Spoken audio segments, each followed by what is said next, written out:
compagnie avec les païens, tout ça, et on arrive, des fois on n'est pas trop bien, et on se dit, Seigneur, je suis fatigué, je suis lassé, j'en ai marre. Et le fait d'entendre des frères, des sœurs chanter, eh bien, ça nous bénit, ça prépare mon cœur, alléluia. Et après, ben, quand il arrive le moment de la parole de Dieu, on peut la savourer, on peut l'apprécier, alléluia. Et donc ce soir, je crois qu'on est prêt à entendre ce que le Seigneur a à nous dire, amen. Même si c'est une parole peut-être qui va peut-être un peu te déranger, qui va un peu te piquer, qui va un peu te secouer un peu. Mais le plus important, c'est que Dieu me parle, alléluia. Moi j'aime quand ça me dérange. Moi j'aime quand Dieu me parle et qu'il me dit, Pépé, c'est pas bien ça. Et combien de fois Dieu me l'a dit? Combien de fois Dieu m'a dit, Pépé, ça c'est pas bien ce que tu fais. C'est pas bien, il faut que tu demandes pardon. Mais je dis, Seigneur, c'est vrai. Je vais voir la personne, je dis, pardon, je ne veux pas te faire comme ça. Seigneur, c'est vrai. Pourquoi? Parce qu'une sœur me le disait tout à l'heure, on est à l'école de Dieu. Amen. On apprend tous les jours, alléluia. Celui qui prétend ne rien apprendre, alors il n'a rien compris. Alors c'est parce qu'il ne comprend pas. Mais ce soir, nous sommes de celles et ceux qui disons, Seigneur, je veux continuer à apprendre des choses qui viennent de ta part. Amen. Alors on va parler d'un personnage que tout le monde connaît, ou du moins dans la parole de Dieu, tout le monde le connaît. C'est l'apôtre Paul. Amen. Tout le monde a entendu parler de cet apôtre, le grand apôtre Paul, qui a parcouru le monde pour prêcher l'évangile. Il a fait ce que beaucoup de personnes de notre ère n'ont pas fait. Nous, on a 1000 fois plus, un enseignant de l'école biblique nous enseignait comme ça. Aujourd'hui, on a 1000 fois plus qu'eux et on fait 1000 fois moins qu'eux. Eux, on est dans un bateau. Et deux gens, ils ont parcouru le monde entier avec le bateau et en marchant, ils ont prêché Jésus. Et nous, aujourd'hui, ben, le peu qu'on fait, faisons le bien. On ne va pas de partout, c'est pas vrai, vous n'allez pas me voir en Éthiopie, vous n'allez pas me voir à Pékin, vous n'allez pas me voir... mais le peu que j'essaie de faire, je vais essayer de le faire bien, Seigneur. Alors, essayons de faire les choses bien, alléluia. Et cet homme, l'apôtre Paul, lui, il avait un langage spécial quand il s'adressait aux chrétiens. Mais je parle aux vrais chrétiens que ça fait, qui sont enracinés. On ne parle pas, le serviteur l'a dit dernièrement, ce n'est pas le nombre d'années qui compte. Hein, rappelez-vous de cette prédication. Ça, on a beau avoir 10, 15, 20 ans, 40 ans dans le Seigneur. Ce qui compte, ce n'est pas tes années, mais c'est la qualité de l'enracinement que tu as dans la parole de Dieu. Amen. Et cet homme, l'apôtre Paul, lui, il avait une manière de parler aux chrétiens, il avait une certaine liberté de parler aux croyants, et même aux serviteurs de Dieu, et des fois ça pouvait même jusqu'à déranger. Mais qu'importe, alléluia. Lui, il osait dire la vérité, alléluia. Chose qu'aujourd'hui, très peu de personnes font. Vous avez remarqué le monde, comment réagit? Il vous fait le sourire. C'est-à-dire qu'on peut voir à travers. Ça veut dire qu'un chrétien doit être transparent. Un chrétien, on ne doit rien, on doit pas voir quelque chose d'opaque, quelque chose qu'on ne voit pas, qui n'est pas clair, non. Un chrétien, c'est clair, alléluia. Alors que cet homme, l'apôtre Paul, à un moment donné, il a eu cette audace, ça se trouve dans l'épître aux Galates, au chapitre 2, verset 11, on va le lire, il va dire de cette manière. Mais lorsque Céphas vint à Antioche, je lui résistais en face parce qu'il était répréhensible. Et j'aimerais qu'on puisse comprendre sa parole. Dans une autre version de Bible, l'apôtre Paul dit, mais quand Céphas, vous savez qui c'est Céphas? Mais c'est l'apôtre Pierre. Et il va dire, lorsque l'apôtre Pierre est arrivé à Antioche c'est une ville, comme si on dirait Marseille. Quand l'apôtre Pierre est arrivé à Antioche de Syrie, il va dire, je me suis opposé à lui devant tout le monde. Paul, tu fais ça? Au grand apôtre Pierre, celui que Jésus a dit, je te donne les clés du royaume des cieux, celui que Jésus, à chaque fois, a mentionné, qu'il a mené avec lui, il a mené Pierre, Jacques et Jean, à chaque fois lorsqu'il allait dans la montagne. Et Paul, toi, tu as osé dire à Pierre quelque chose devant tout le monde. Eh bien, cet homme, l'apôtre Paul, il ne se cachait pas. L'apôtre Paul, lui, ne se cachait pas. Quand il s'agissait de quelque chose d'important, alléluia, il va dire, il s'opposait à lui devant tout le monde parce qu'il avait tort, alléluia. Et les frères et sœurs, nous sommes appelés à dire la vérité. À dire la vérité dans l'amour. C'est pas parce qu'on dit la vérité qu'on doit tuer, qu'on doit faire du mal. La Bible ne dit pas ça, n'enseigne pas ça. Aujourd'hui, on prend toujours autorité parce qu'il est le pasteur, alors il se permet de dire tout et n'importe quoi, et sous un ton un peu agressif. Parce que la Bible dit telle chose, je vais voir la personne, et parce que la Bible dit telle chose, je m'adresse à lui, ouais, d'une manière agressive. Non, Dieu ne veut pas ça. Dieu veut que tu dises la vérité, mais avec amour, alléluia.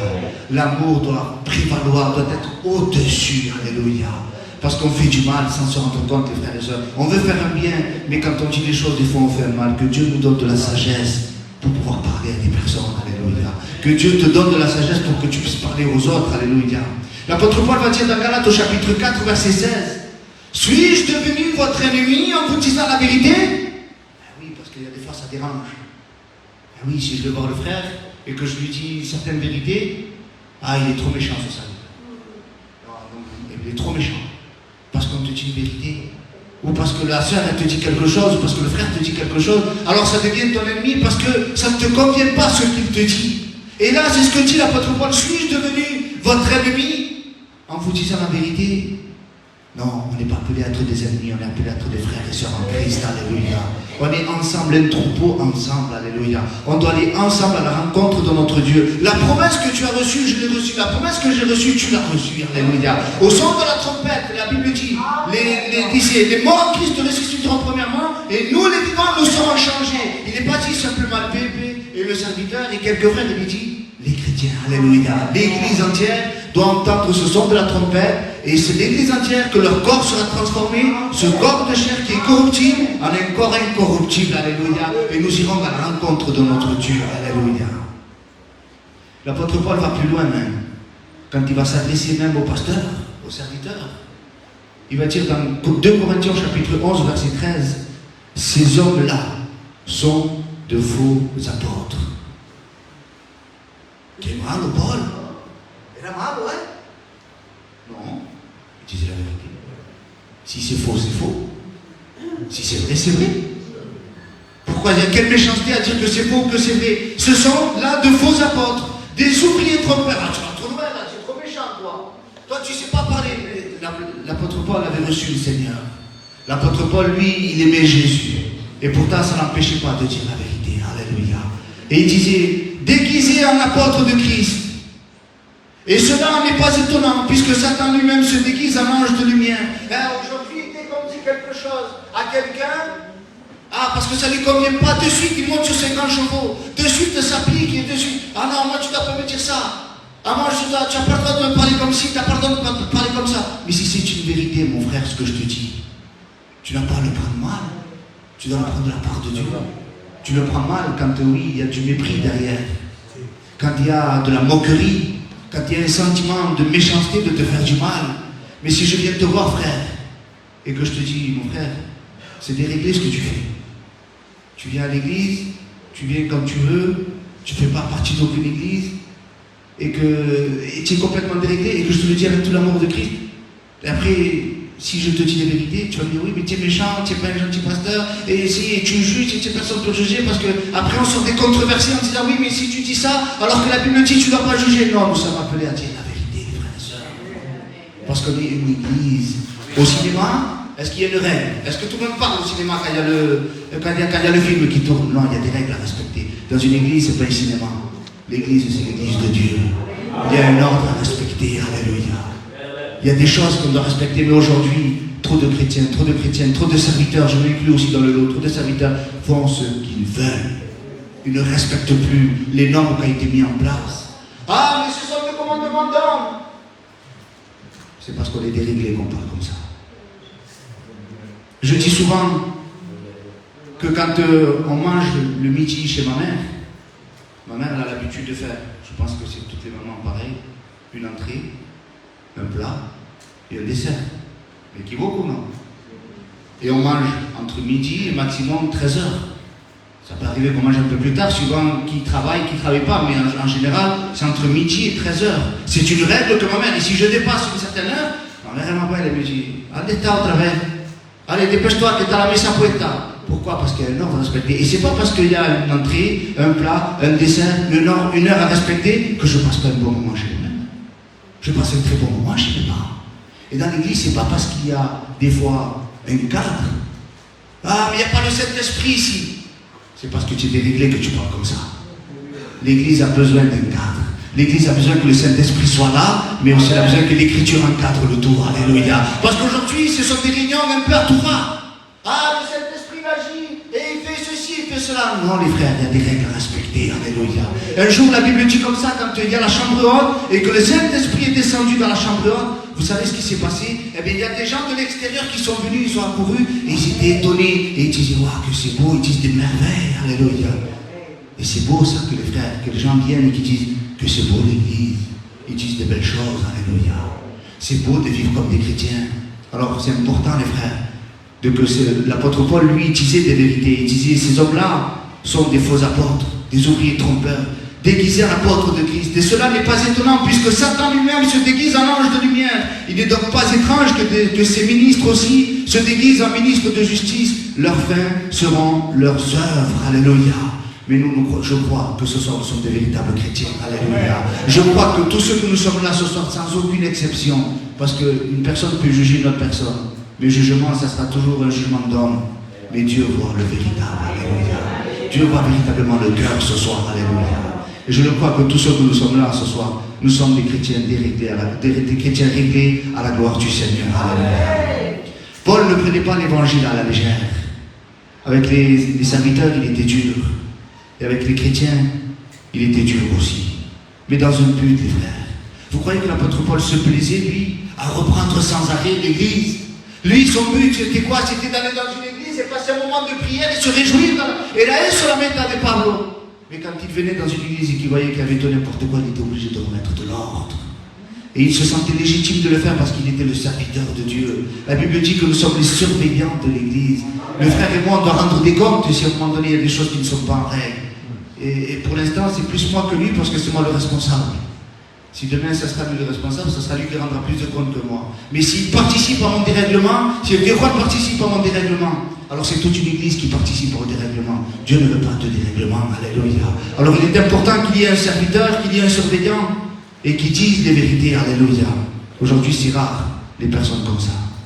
Quand on lui dit des vérités, souvent de fois, on se fait la victime. Oui, mais moi je suis malade. Mais moi, on m'a fait du mal. Mais moi, j'ai déjà souffert parce qu'on m'a méprisé. Et parce que si, parce que là. Non, les frères. Apprenons à entendre ce que le frère va nous dire. Alléluia. Apprenons à recevoir aussi les instructions de la part de Dieu. Alléluia. Dans Galates au chapitre 1 au verset 10, il va dire comme cela. Et maintenant, est-ce la faveur des hommes que je désire ou celle de Dieu? L'apôtre Paul il posait une question, il disait alors qu'est-ce que je fais alors? Je dois plaire à l'hermano Ricardo.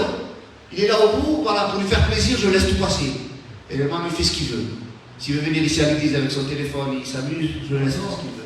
S'il vient le frère, il fait ce qu'il veut avec son téléphone portable, il fait ce qu'il veut. Si elle vient la soeur, elle fait ce qu'elle veut. C'est pas grave, du moment que je ne le froisse pas, au moins il vient. Non, mon devoir, notre devoir, c'est de dire frère, sœur, il faut que tu te ressaisisses, alléluia. Si tu viens à l'église, c'est pour recevoir le Seigneur, alléluia. Est-ce la faveur des hommes que je désire aux aides de Dieu? Est-ce que je cherche à plaire aux hommes? Il dit, si je dois plaire aux hommes, alors je ne serai pas serviteur de Christ. Si le Dio che butta a Dio, guarda, entonces je suis à son service. Y todo lo que le gusta a él, se le gusta los chocolates, se le gusta la manteca, pues lo traigo. ¿No verdad? Pero ya no soy más siervo de Dios, soy el siervo del hermano. Moi, je suis au service de l'église, oui, mais au service de Dieu. Alléluia. Et ça, c'est important, les frères et sœurs. Alléluia. Paul ne voulait pas plaire aux hommes, il voulait plaire à Dieu en premier. Si ça ne plaît pas aux hommes, mais ça plaît à Dieu, c'est le plus important. Alléluia. Du moment que ça plaît à Dieu, après, si tu le prends bien, mais tu ne le prends pas bien, j'essaierai de mettre la forme, j'essaierai de faire tout ce que. J'essaierai d'avoir l'amour, j'essaierai de faire tout mon possible. Mais il est important, les frères et sœurs, que nous puissions comprendre cette parole ce soir. Alléluia. Et l'apôtre Paul, lui, il ne croyait pas, il n'avait pas que des copains. Ah, aujourd'hui, cuando hablamos de ellos, cuando hablemos de Pablo, pues se llena la boca. Ah, l'apôtre Paul, lo que sabía de la Bible. Ah, l'apôtre Paul, qu'est-ce qu'il connaissait de la Bible. Mais à l'époque, il n'avait pas que des copains. Il avait des gens qui lui en voulaient. Parce qu'il disait la vérité. Parce que ça dérangeait. Et il dit comme ça à un moment donné, dans 2 Timothée au chapitre 4, verset 14, il disait, Alexandre le forgeron là, tu sais celui-là là, qui travaillait à la quincaillerie là, sur la rue de Marseille, à la rue de Lyon. Hein? J'exagère un peu. Il m'a fait beaucoup de mal, lui. Pourquoi? Mais le Seigneur lui rendra selon ses œuvres. Garde-toi aussi de lui, car il est fortement opposé à nos paroles. Alléluia. Il ne veut rien entendre. Il y a des gens comme ça qui s'opposent après. Ah, ce serviteur ne va aller. Et tes siervos ne va aller. Et il y a où il s'en va dans toutes ces églises et ils vont le jeter. Et celui-là, il va pas. Pourquoi? Parce qu'il t'a dit des vérités. Parce que ça te dérange. Alors oui, je comprends, il y a une manière de dire les choses. Je vous ai dit, un serviteur, c'est pas un gendarme qui a raté son diplôme. Aujourd'hui, il y a des serviteurs que On dirait qu'ils ont raté leur diplôme de gendarme. Bonito. Comment? Más bonito. Si. Et comme ils ont raté leur diplôme, alors ils reprennent leur revanche sur les chrétiens. Ça ne marche pas comme ça. On est appelé à être au service de l'Église, alléluia. À dire la vérité avec amour, à dire la vérité avec patience, alléluia. Mais aussi de votre côté, vous devez comprendre aussi, les frères et sœurs, quand on vous dit quelque chose, c'est pour le bien de l'Église, alléluia. On continue, amen.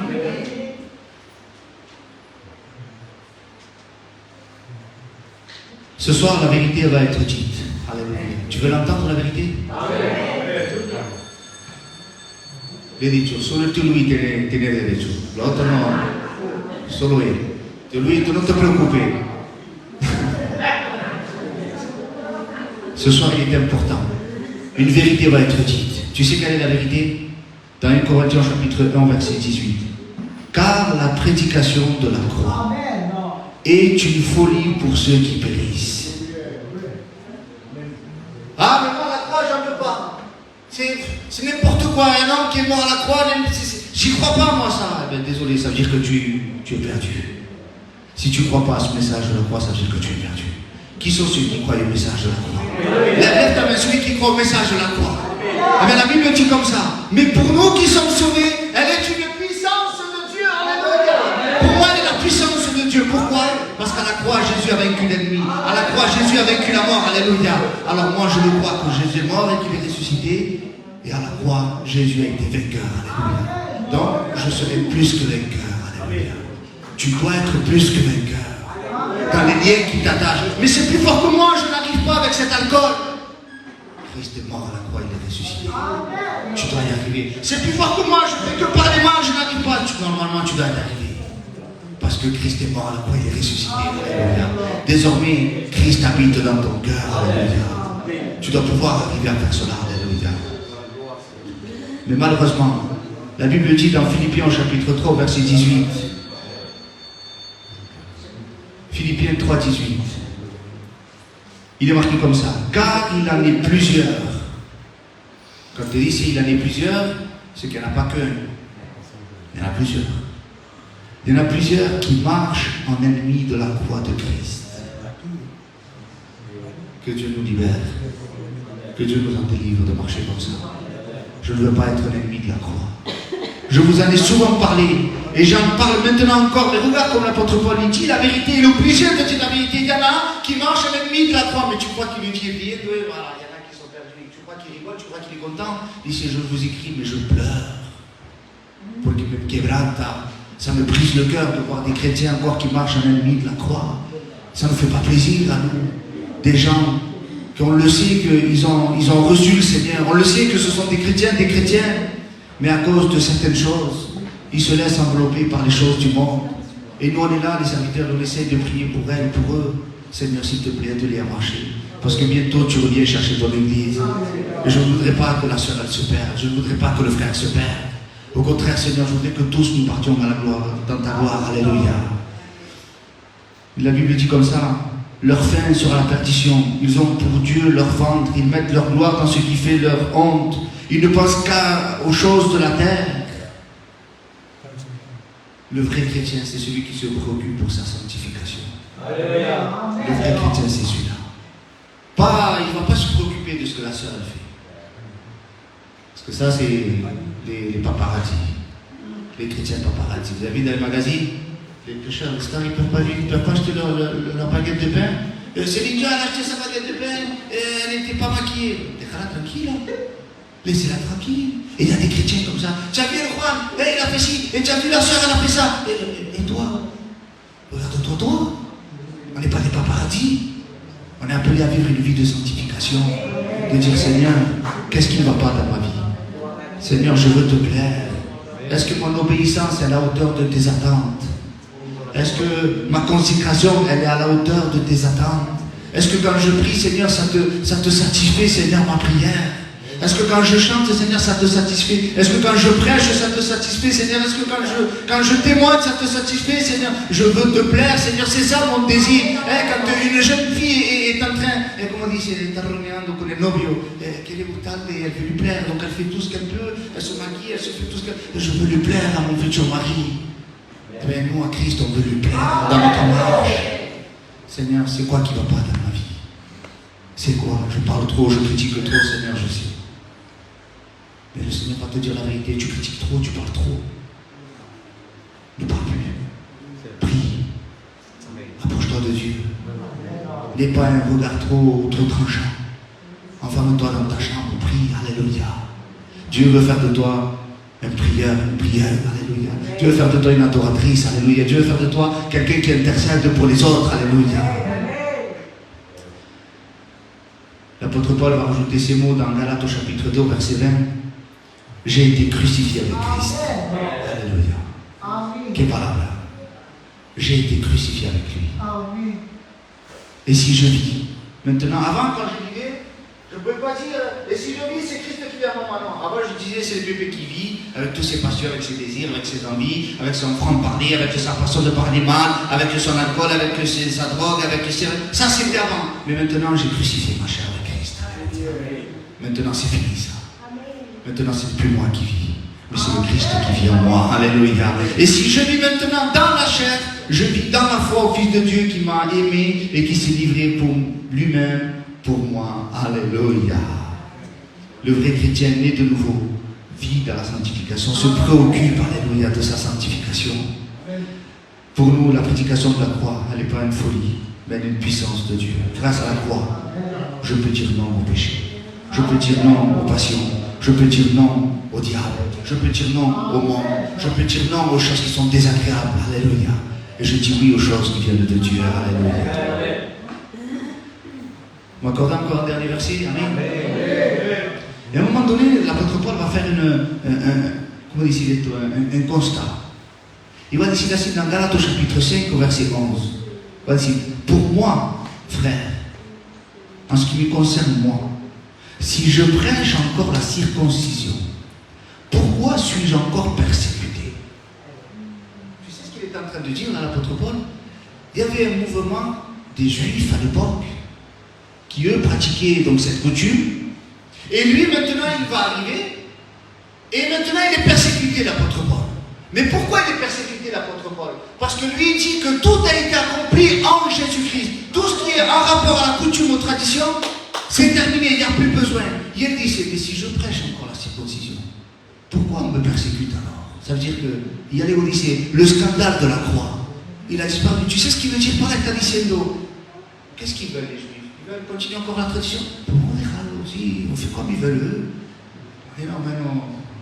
Après on remplit l'église, parce que ce qui compte c'est remplir les églises. On remplit les... Ils veulent faire la circoncision. La circoncision. Ils veulent pas manger de porc. Qui ne mange pas de porc, c'est pas grave. Si, toi oui, pour que l'église se remplisse. Mais dans ce compte-là, vous voyez le scandale de la croix.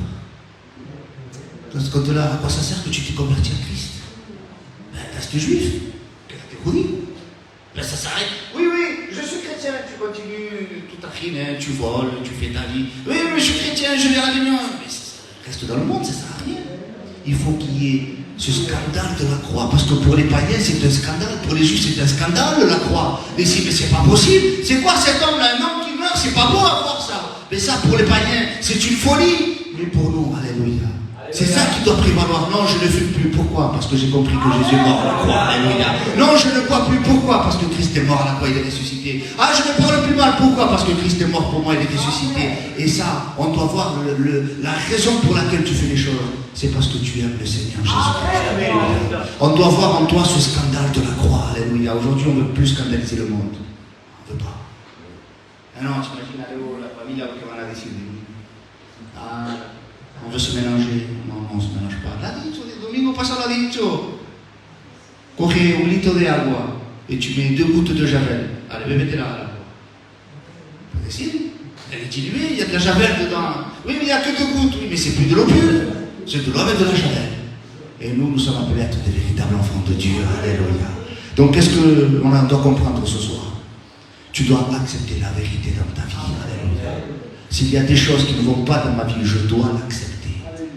C'est pas parce que je suis pasteur, c'est pas parce que je suis jeune chrétien, c'est pas parce que si, parce que là. Même le frère qui est là, que ça fait des années qu'il suit le Seigneur, s'il doit entendre des vérités, il doit être prêt à les entendre, les vérités. Non frère, je suis pas d'accord avec toi, non frère, c'est pas bien ce que tu as fait. Et comme c'est déjà arrivé plusieurs fois, et le frère, qu'est-ce qu'il a dit? D'accord les frères, je comprends, parce que plusieurs fois il a témoigné, ¿verdad? Con l'anciano qui était en dicho cierta cosa. Et c'est comme ça les frères. Des fois on ne comprend pas tout, mais le plus important, alléluia, c'est qu'on veut progresser dans l'évangile, alléluia. Donc ce soir, qu'est-ce que je dois comprendre? Je donne mon cœur à Dieu. Je donne ma jeunesse à Dieu. En gros, je donne les clés de chez moi à Dieu. Alléluia. Et j'accepte la vérité comme le dit. Alléluia. Du moment que c'est dit avec amour et que c'est fondé dans les écrits. Alléluia. J'accepte. Alléluia. Alors ce soir, mon frère, ma soeur, arrête d'errer de partout. Intègre l'église. S'il te plaît, te le digo, pour que tu puisses être épanoui dans ta vie chrétienne. Un enfant qui n'a pas de parents, qui n'a pas de repères, ben malheureusement, il n'aura pas de repères et il ne saura pas ce que c'est que le bien et le mauvais. Il va s'apprendre par lui-même. Mais quelqu'un qui a ses parents derrière, il reçoit une éducation. Il sait qu'à telle heure, il doit rentrer. Il sait qu'à telle heure, on doit manger. Et on a besoin, les frères et sœurs, que les chrétiens, nous soyons encadrés. Alléluia. Et que le bon berger soit notre pasteur. Alléluia. Vous êtes d'accord avec ça, les frères et sœurs? On prie le Seigneur ensemble, les frères et sœurs. Amen.